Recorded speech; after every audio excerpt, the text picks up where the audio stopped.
Mandinya gimana Pak Ustaz? Yang mana duluan basah Pak Ustaz? Kepala apa kaki? Tergantung. Kalau di kolam renang salto kepala duluan.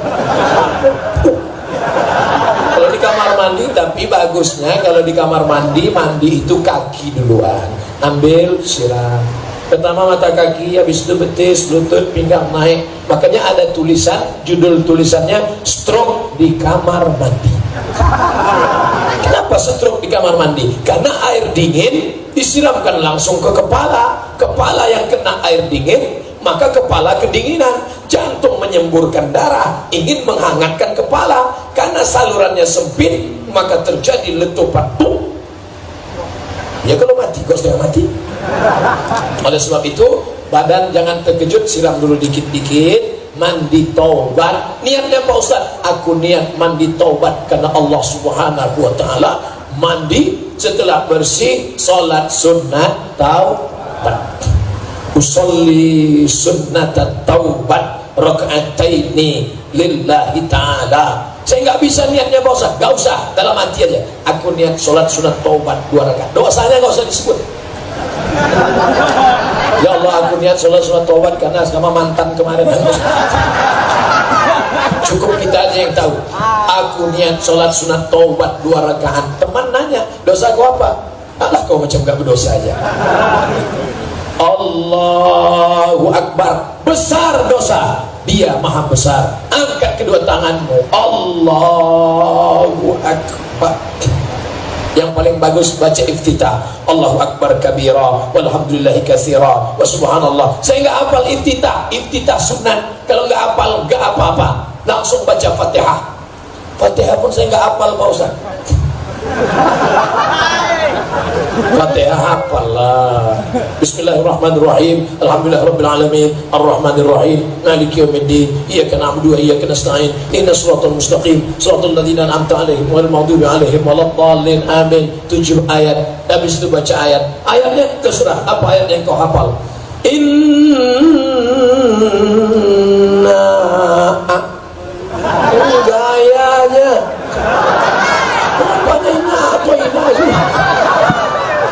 Inna a'tainakal kautsar.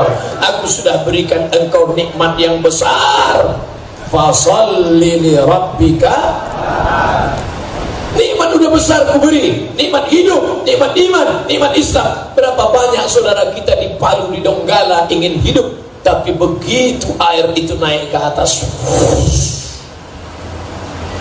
bergerak itu tanah, habis lumpur naik, hancur semuanya. Ustaz ada ngeliat? Enggak. Ustaz tahu dari mana? Ibu Dirjen cerita dari.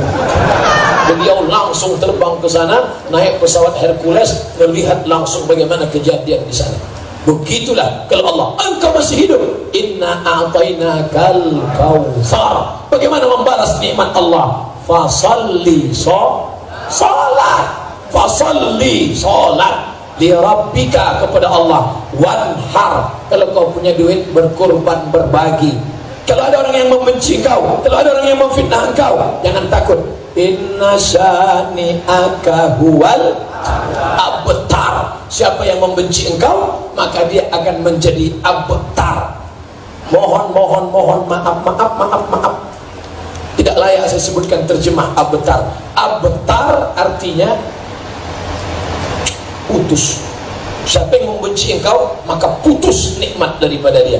Oleh sebab itu, maka jangan takut difitnah orang. Yang penting kau lakukan 2 saja.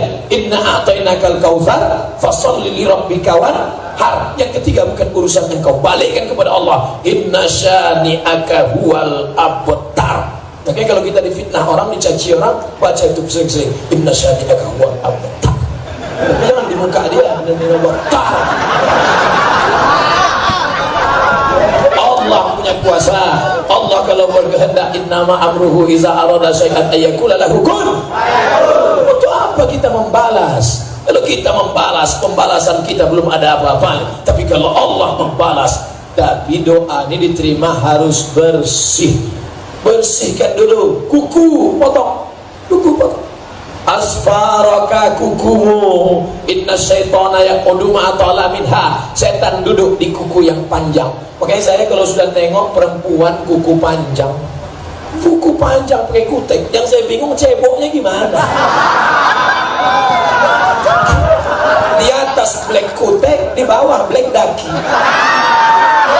Kita bertamu makan bakwan. Apa sih resepnya? Enak banget rupanya.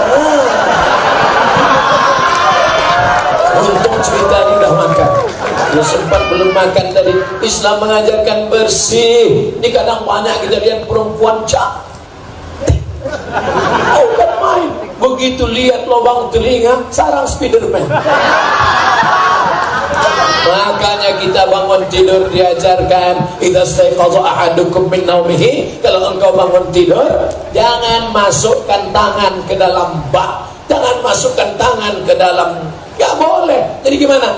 Cuci dulu bersih baru masukkan tangan. Kenapa? Li'annahu la yadri aina batat yaduhu, karena kau tidak tahu tadi malam tanganmu nginap di hotel mana.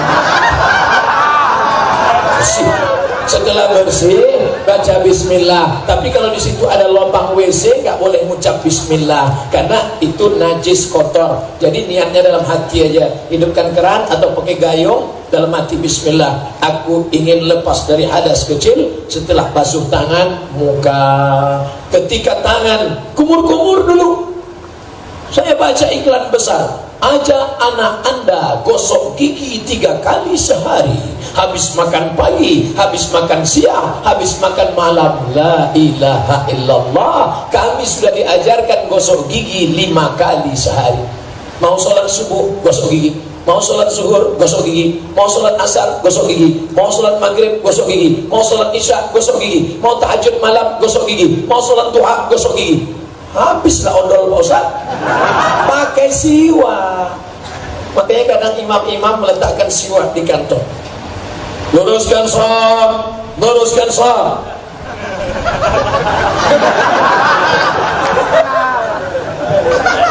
Allahu Akbar. Sunnah bersih. Kenapa mesti pakai siwak? Ternyata batang siwak. Ustaz, kalau siwak diganti rotan bisa nggak? Rotan batang sapu.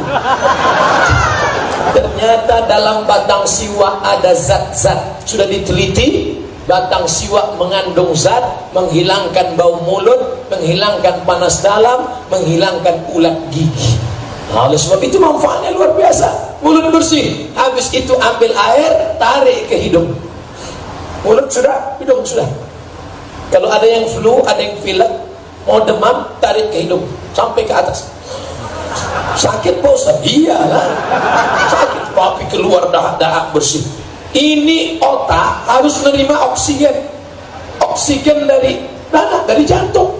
Jantung menyemburkan darah, darah naik ke otak, dibantu dengan memasukkan air ke hidung. Maka hidung bersih. Bulu hidung potong sedikit. Jangan sampai pas ngobrol sama orang, orang senyum, kita senyum. Yang disenyumkan orang kita. Tengoknya sarang lah. Bersih, tangan bersih, mulut bersih, hidung bersih. Ketika air menyiram muka, keluar dosa dari kelopak biji mata. Bersih. Hadis riwayat Ibnu Majah, ketika air kau siramkan ke wajah, keluar dosa dari kelopak biji mata. Ketika air disiramkan ke tangan, keluar dosa dari celah-celah jemari tangan. Digosok, jangan sampai tidak digosok, karena kalau dia berbulu, ada bulu, air tidak masuk, maka digosok. Ketika air mengusap kepala, keluar dosa isi kepala sampai lubang telinga. Telinga bukan, ini sekarang saya lihat banyak orang wudhu basah, masuk ke dalam, masuk ke dalam,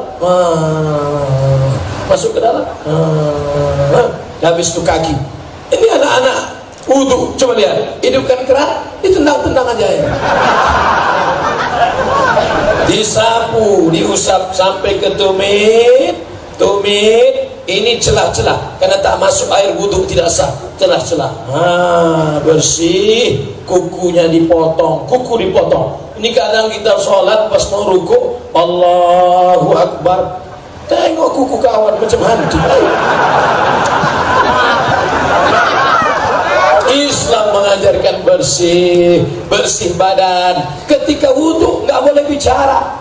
Wudu nggak boleh bicara. Kenapa? Jaga kekhusyuan hati ketika sedang wudu. Ini kadang orang sambil wudu sambil ngobrol. Inilah aku ngomong kemarin, jangan. Tapi dia nggak peduli juga tuh. Bunuh nanti dia.